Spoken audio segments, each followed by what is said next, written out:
Good evening guys, welcome to my vlog. For today's video ay magluluto nga tayo ng sinigang na isda.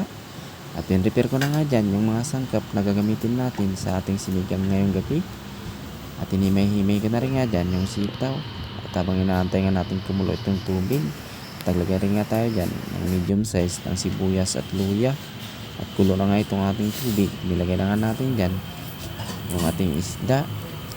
At taglagay rin nga ako dyan ng kaunting asin at bitsin. At ganito nga yung prepared ko sa aking pagluluto. Siyempre hindi mawawala yung sinigang na sampalok. At talaga namang napakasarap nito. At mapaparami talaga yung kain mo. At naglagay rin nga tayo dyan ng sitaw. Hindi na rin nga ako bumili ng talbos ng kamuti. Yan na lang nga yung ginamit ko. At talaga namang napakasarap yan. Naglagay rin nga ako dyan ng 3 pirasong sili. Gawa nga ng maanghang ito kaya 3 piraso lang yung binili ko. At naglagay rin nga ako dyan ng kamatis. Hindi talaga mawawala yan sa ating sinigang. Talaga namang napakasarap. Tikman na nga natin. Tikman na natin guys kung masarap.